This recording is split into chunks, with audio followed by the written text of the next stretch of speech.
The Uganda we want. So mu Uganda gye twagala mu lutalo luno olw'okulwanyisa obulabbayo obukenuzi nze kyempita obuvundu. Munna Uganda alina okuba nga yeenyigiramu. Ffenna twenyigire mu lutalo. Ate abalala tebasomye kuzimba wabula bayize okuzimba. Uganda gye twagala okulaba ng'enguudo zonna nkole nungi, public transport nga weeri. Kati eno gavumenti eriwo erina akabonero ka Lucifer. Buli kyotunulako mu Uganda kiriko oxygen. Either babika amawulire malungi oba mawulire mabi.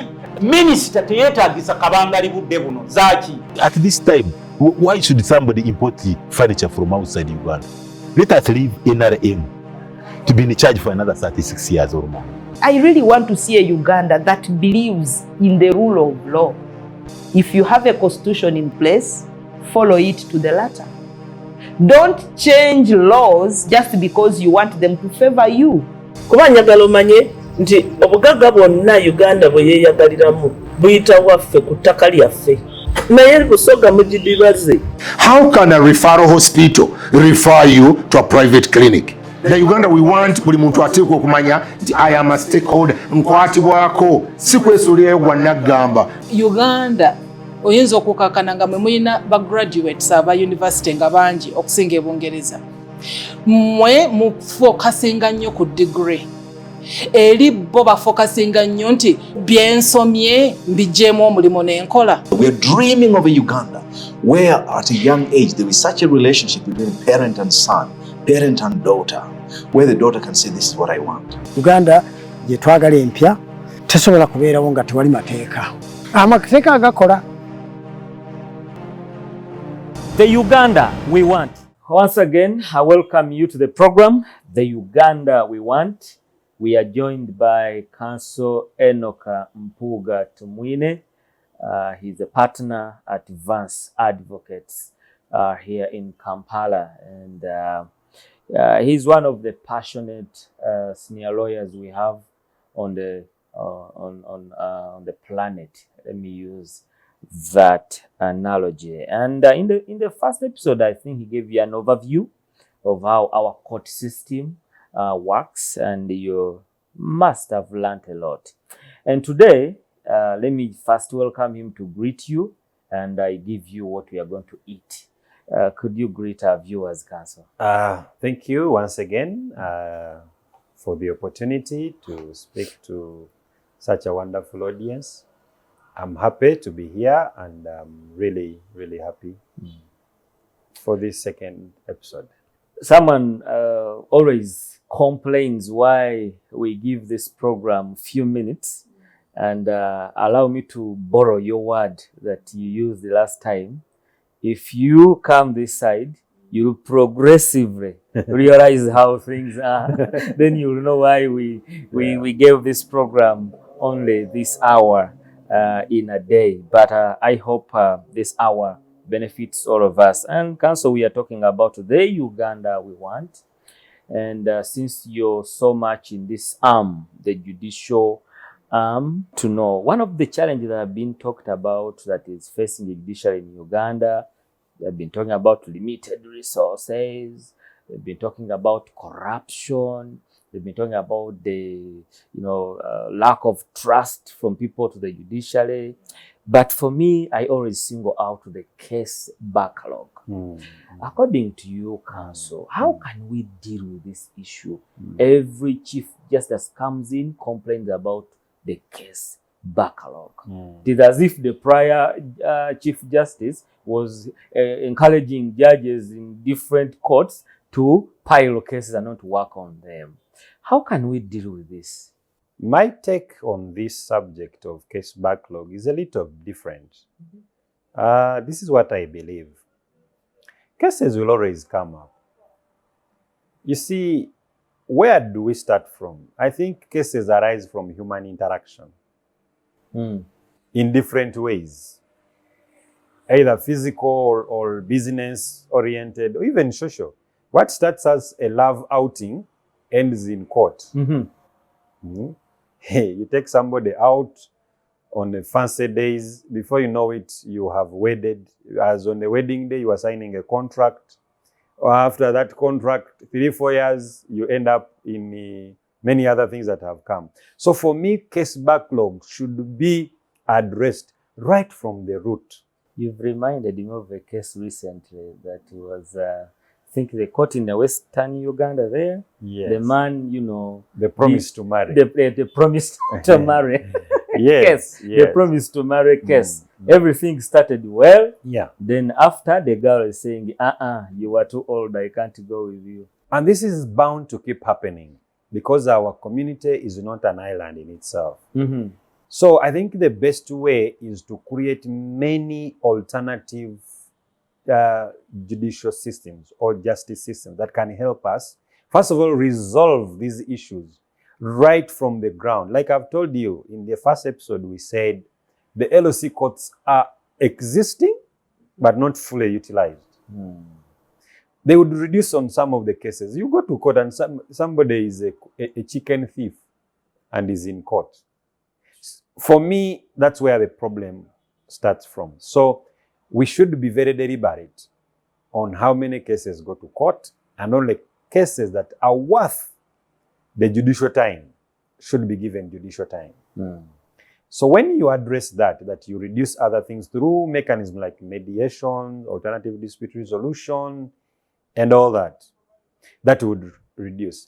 But also another challenge is that the parties themselves can delay the matter.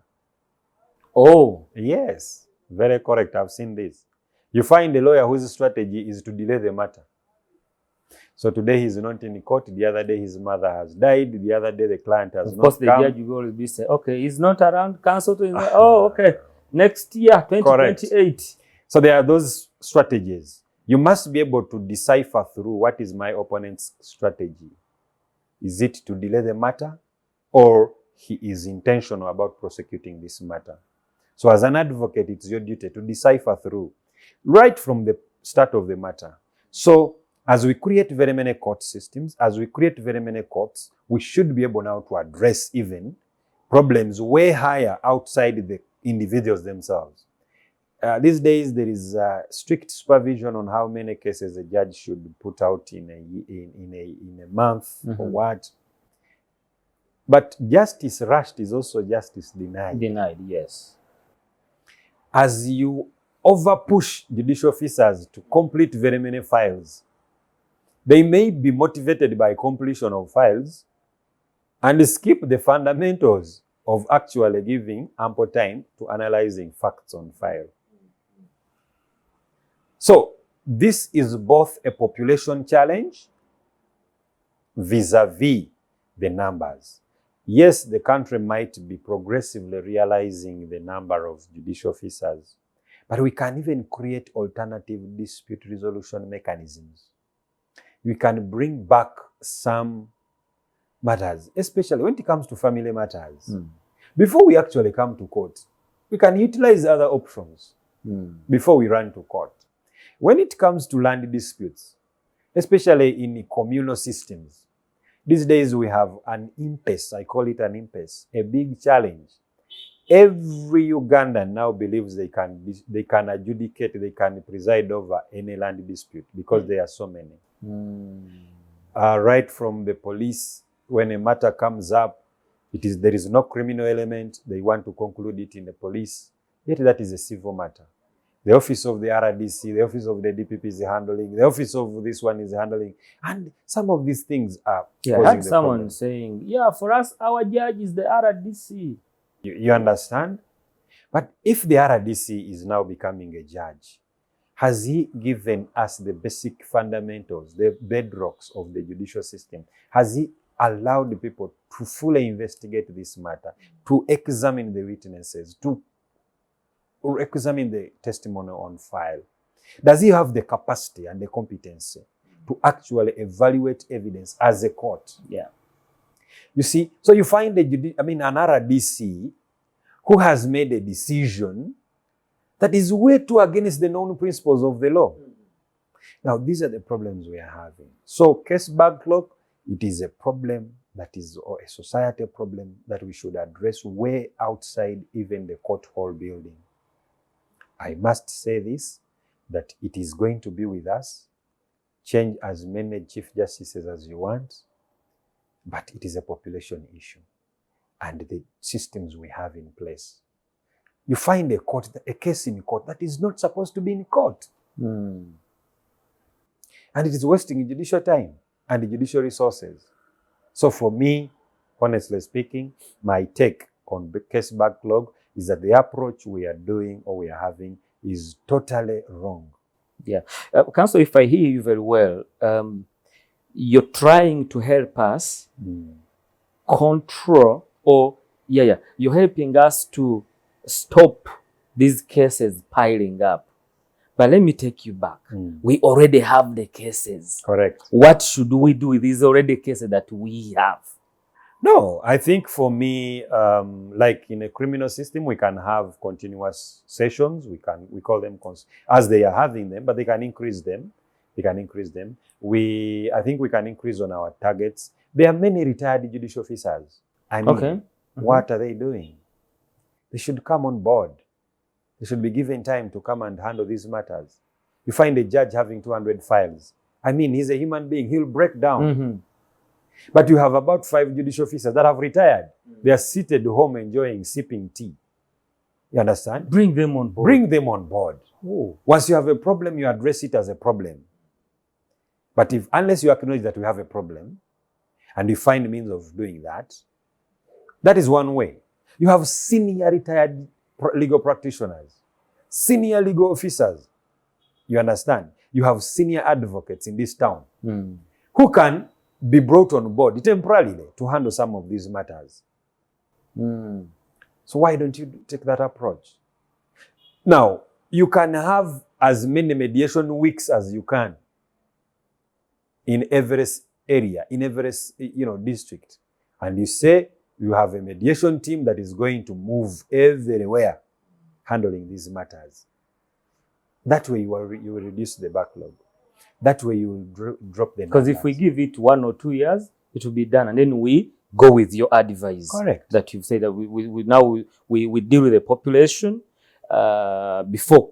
There are some cases that shouldn't be brought to court. Correct. Yeah. Correct. Yeah. Again. So for me, that should be, we should have a sieving system. We should sieve through these things. Not everything should run to court. Yeah, some things really. But also, it goes back to sensitizing our population. Being able for people to understand. Once you have a sensitized population, things fall into play. Things fall into play. Is there a way the Ministry of Constitutional Affairs and probably the judiciary, is there a way they can work with firms like let's say advanced advocates to really go down and sensitize people? Why are they not doing it then if it's... No. These private practitioners are very many here in town. But once you have a shortage on manpower, why don't you write to these prominent law firms in Kampala to give you numbers?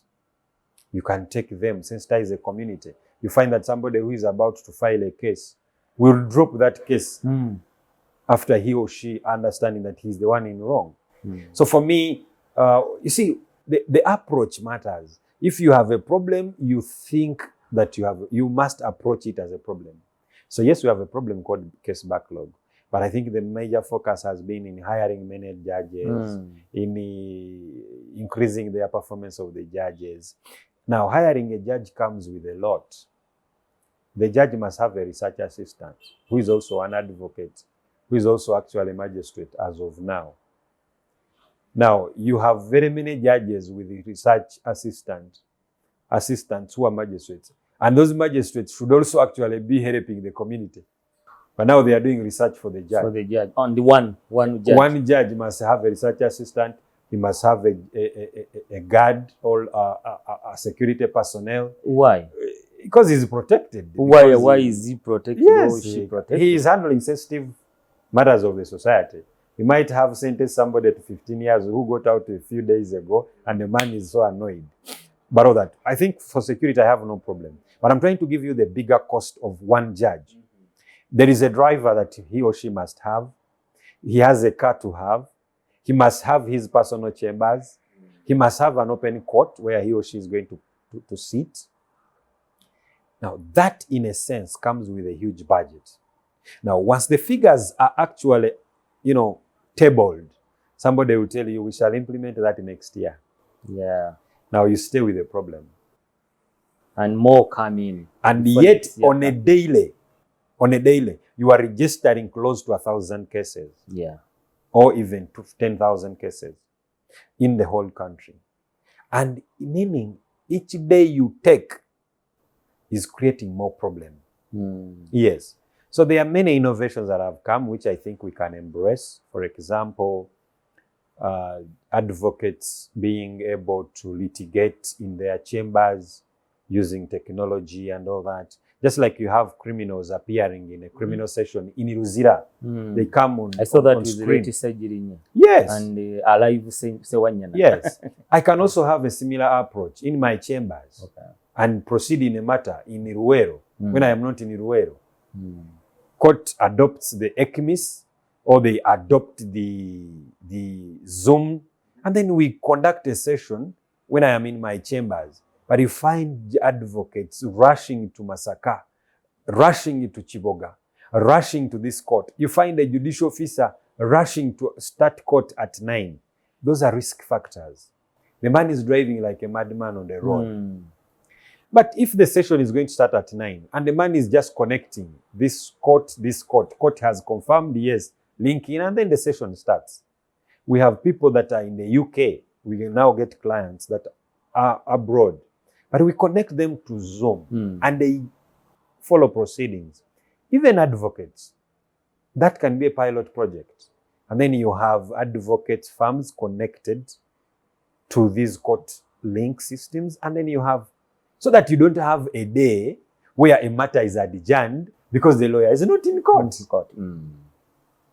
So that way you will be reducing backlog. So I think the problem of backlog, in my view, is a little wider, but it should be approached as a problem using unordinary means. You cannot solve a problem using ordinary means. You should approach it using other means. Other means. You used the word hiring, but I want us to advance it to appointment. Are you satisfied on the way we appoint judges in Uganda, and you can approach it legally, technically, or individually? Wow, appointment of judicial officers in this country. Yes. Is it satisfactory? Is it lacking? What can we improve? I think questions will continue to arise. And I think for me, they stem back with our constitution. You see, our constitution gave a lot of power to our president, the 1995 constitution. It gave a lot of power to this. I'm not talking about the president who is in office today. No, the office of the office of the president. He was given a lot of power that it appoints in different areas. Now, the honest, unsaid truth, unwritten code is that once the president appoints you, it is an automatic approval. Oh, the president's appointment is an approval. The honest, unsaid, but true, unwritten code is that once somebody is a presidential appointee, he or she is an automatic approval. And this, in a sense, makes it a little bit more difficult in the manner that this presidential appointee is largely uncontrollable in a sense. Because I was appointed by the president, what do you mean? So this is my thinking about this whole thing. The Judicial Service Commission, which advises the president on these people, of who to appoint, what to appoint, when to appoint, in my view, as a body, its powers should be extended a little wider. They should consider having interviews with these people prior, and the public should be involved in the interview process. people should be able to come and give actually evidence against the person being appointed a judicial officer. That Mr. So and so cheated me 10 years back and you want to make him a judge, and you should have window for people to bring such evidence and be able to scrutinize it. Now, after we have conducted these interviews that are public in nature, now we have names we forward to the president from which he can select.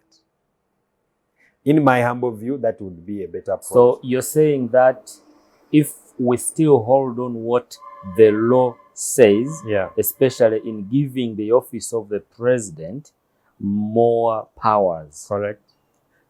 So if we do, how about if we change or we amend or we reform this office of the president and we bring down the power, let's say, of appointing judges to the Judicial Service Commission, and when they conduct the interviews, as you say, then they come up with the person that we all should have. That way, in a sense, it would create some sense of increased independence of the judiciary. You see, even when we have the concept of independence of the three arms of government, I agree that they should as well, in one way or another, work together. Because they are delivering a meal called Uganda. Now, they cannot work in isolation. But sometimes some powers overstep on others.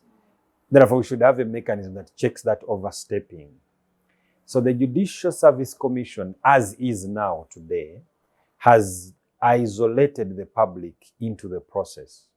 So you only find a few members of the commission that will scrutinize somebody's documents and then see so and so fit, conduct the interview. So the public, the person is going to serve, is not involved as much. Now, the president comes in and appoints. Now, really, the Judicial Service Commission, in my humble view, may not go against the presidential appointee. So if they present 4 names, for example, yes, and among the 4 names, the president says, okay, I am going with this one. And then back this side, they'll be like, but we thought this would, they can't go back to the president and say, but, okay, yes, we gave you these 4 names, but why you would have opted for this one? They can't do that. They can't. They can't, because you see, the discretion is with the president. So he's the one to choose who he wishes. So for me, in my humble view, I think, and I still maintain my view, is that our system of how judicial officers are appointed in this country, there is something lacking. There has to be more involvement, both of the public, but also the office of the president's powers in this process should, in one way or another, either be reduced to something, because it's that unwritten code I've just talked about. That once a person is a presidential appointee, it is an automatic approval. And I'm speaking this because in one way or another, we do not see very many turn-downs of presidential appointments in this country. Because we don't see them. We don't see people being appointed by the president and they are turned down, either by the vetting committee of parliament, appointments and vetting committee of parliament. Once people come to parliament, it is more like a swearing-in ceremony. Yeah, come and you congratulate you technically. Yes. So yet, at that point, people would have the spine, would have the ability to say, hey, wait a minute. This man, yes, is a presidential appointee, but is he to the values? Because even the president feeds on information he gets. He might have got it wrong on someone. And if he got it wrong on somebody, then these other bodies should be able to sieve through and say, no, he is the right person. So for me, that's where my issue really is. The public is not kind of involved.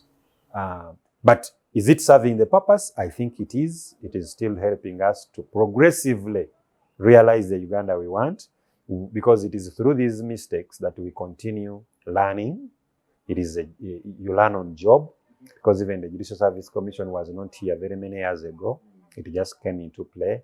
Even this 1995 constitution has only been tested for about these years. That is my view. How about if probably someone may say, if you say we involve in people, you see we have over 46 million Ugandans. Correct. Hey, why don't we go through our trusted lawyers? We have the you have the body that brings together all lawyers. Yeah. How about if we go through, because for you can even ask key questions more than me, a citizen, that I can ask. I agree with you. Lawyers should be involved. The Office of the Attorney General actually is already involved by virtue of the current law we have. They are members on the Judicial Service Commission. The members from Uganda Law Society should have representatives there and all that. There is that kind of representative approach. But for me, this is what I think. That approach is not satisfactory enough. These are peers. These are colleagues. These are lawyers. You have been colleagues. So you are in the same legal circles. Oh. But there is your character, your personality beyond your legal suit, beyond your legal covering. Members you fellowship with should have a say in the type of judge we have. Members you grew up with in a community.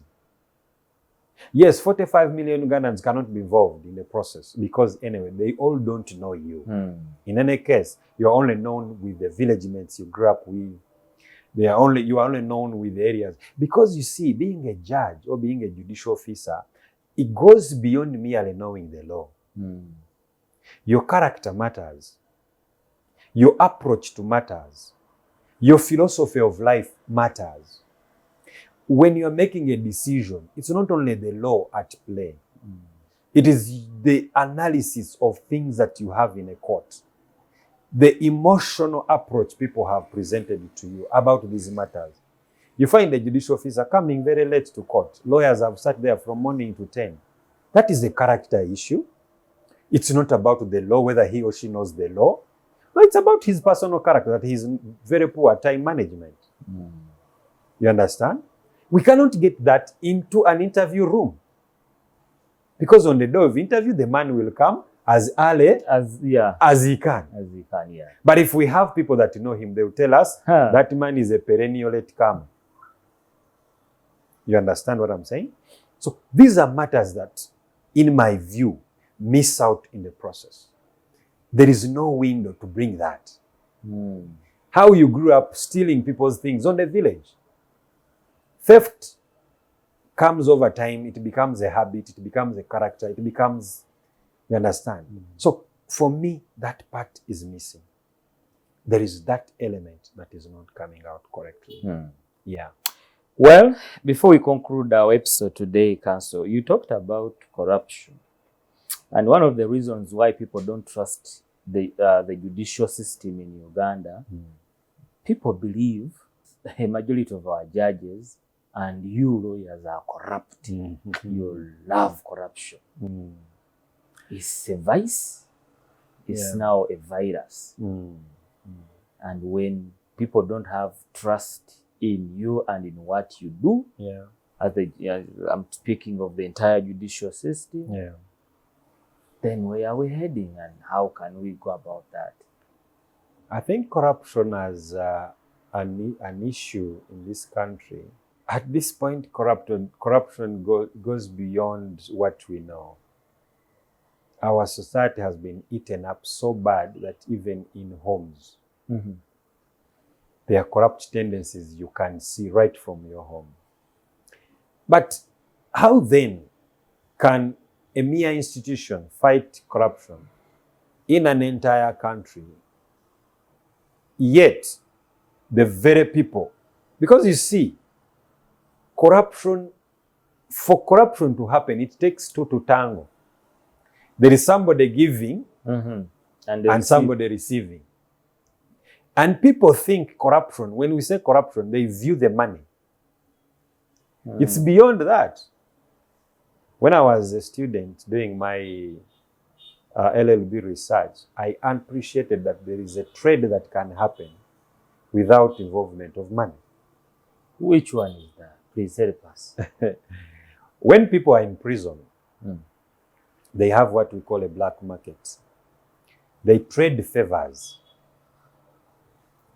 If I have soap, for example, to bathe, you can forego your lunch and you give me in exchange and I of give you my soap. These are favors. No corruption involved. In such a community, people trade favors. Even in our community, favors are traded when people are getting jobs. That is a corrupt act. Favors are traded in different ways. Some people get a job when they don't deserve the job. Some people exchange money for a service. Somebody has come to court and they want judgment in their favor and they pay. Now, for you to attack this vice called corruption, it involves all of us. This is my take. Yes, the judiciary and many other stakeholders, I think the Office of the Auditor General was ranking either the police or some other departments. They used to rank the most corrupt institutions and all that. But these people working in these institutions, they are our children. They come from us as society. So society cannot be seen to say that they are not part of the problem. Oh. They are part of the problem. Because you say there is someone giving. Correct. And receiving. Correct. Now, I have told you before that some of the people pressurize the receivers of the corruption. They want to give you money even when there is no reason to give the money. Somebody, you are walking to court with a client, you are very sure you are going to win the matter based on your argument, but the client is simply saying we should pay something. It's not contented with even. It's really even when unsure. you know that we are winning this. Correct. So in such a situation, the person is the problem. So how do you attack this process?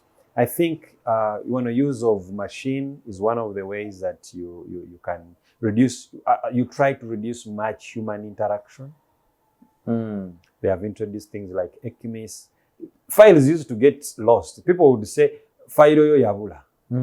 You look for a file, but somebody is hiding it somewhere, and they're only waiting for money to retrieve your file. So someone, you take your file physically. Yes. They even, whoever stamps in it, or the clerk, or whoever stamps in it, or the assistant to the clerk, they stamp in it and they put it somewhere, say, it is here. They even give you the file number. Correct. You go back, we are not seeing your file. Yeah.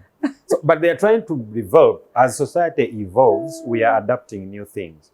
Like now, Ecmis has come in. So files are traceable. They are electric files. They are digital files. So it is hard unless somebody went into the system, deleted it. That society pressure pushes our officers working at different levels, police, that has human interaction. They push them into corrupt tendencies. But if you reduce those things, then you will approach the matter. Yeah, when you talk about us dealing with combating corruption from the society, I want to take you away from now the judiciary, because at least what you've said is enough, and I think they're doing what they're supposed to do. But now, let's move out of the judiciary. We come now to the society. We have these corruption agencies. We have the inspector of government. But it seems they are not doing enough. It's just keeping on increasing. Yeah, I think what they are doing is, they are doing what they are doing. But I think maybe what we should say, we should hear them more. They should drum their drum a little more, a little louder.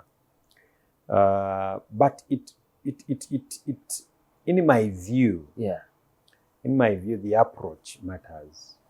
See, when you focus on arresting a few individuals here and there, we shall not understand you.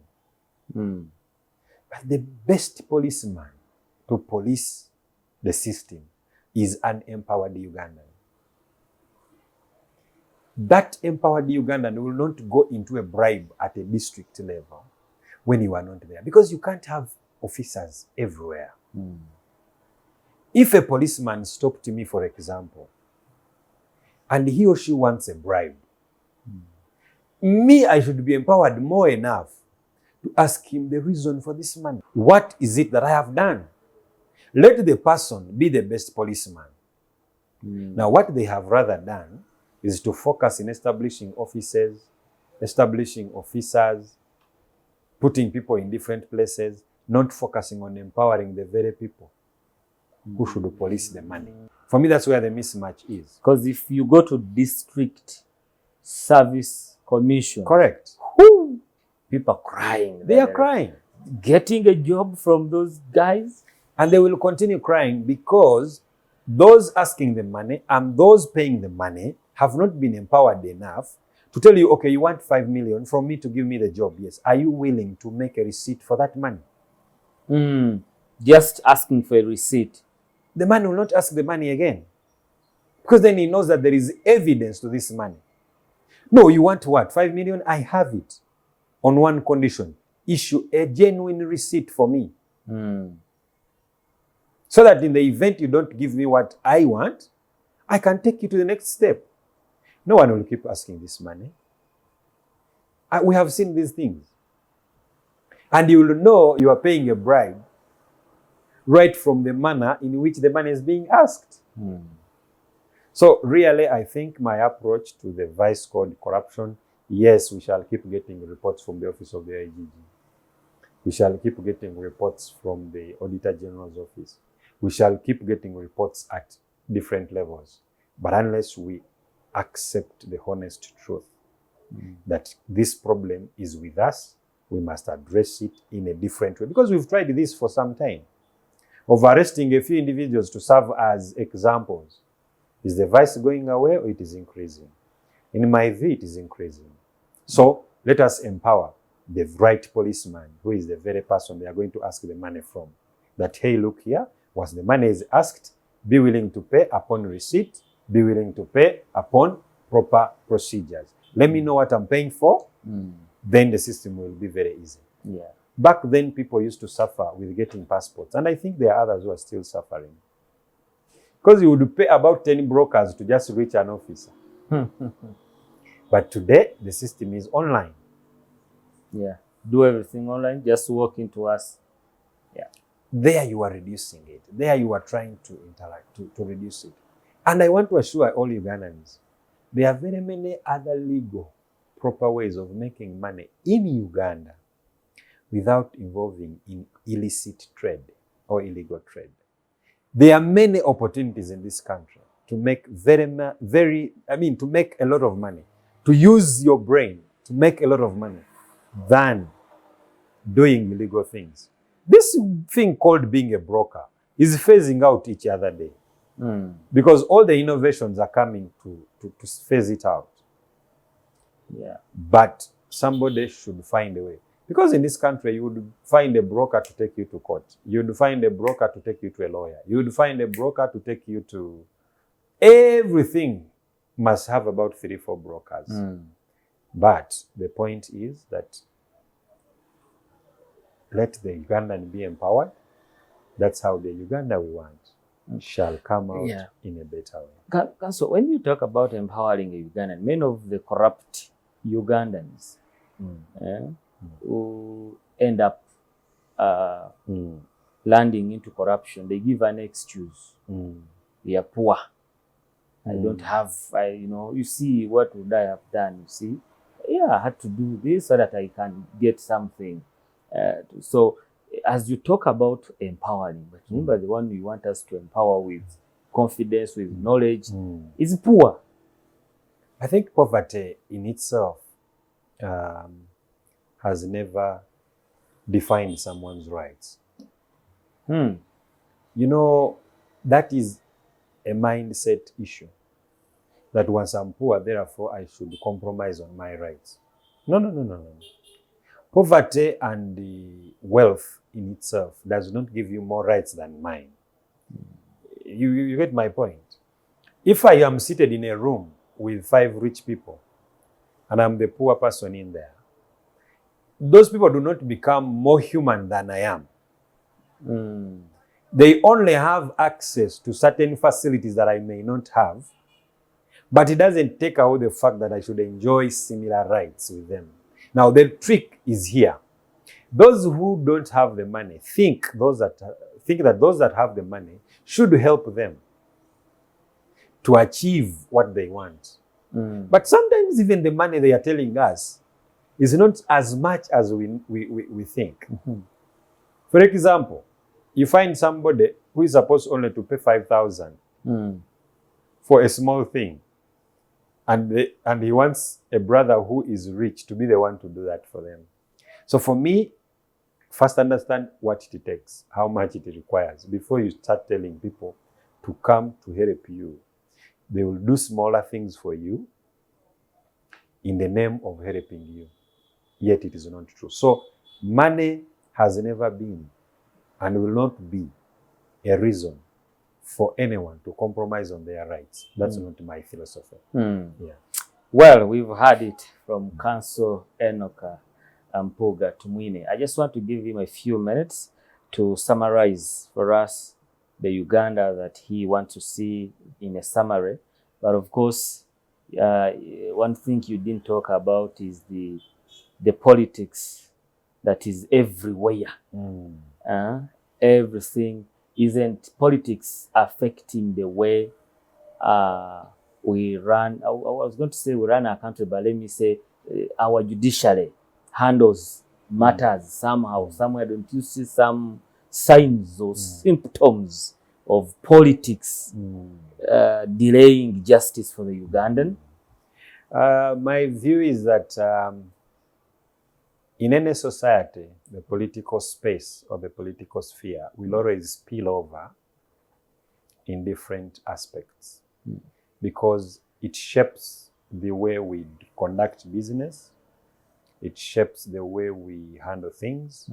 So if the politics is unclear or is clear, it defines the way we do things. So yes, I must say we shall continue to see those small spillovers, but then it is our cardinal duty to check those spillovers, to keep them in line.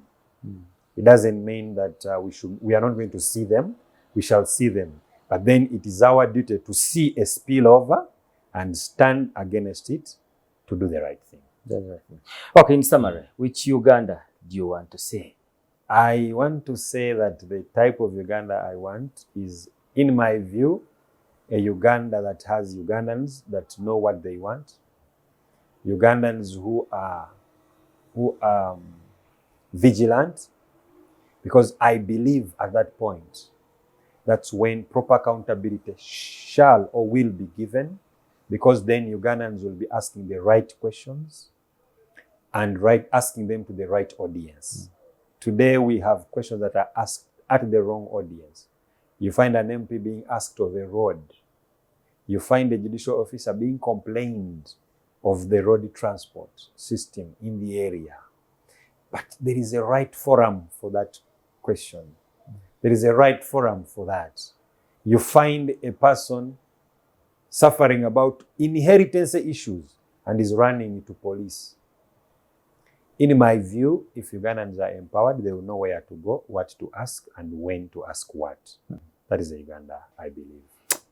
Well, we want to say thank you for following us, and Council Enock Tumwine. You've heard him, and I want to ask you as a Ugandan, what are you going to do to ensure that we achieve the Uganda we want? We'll have him sometime in future.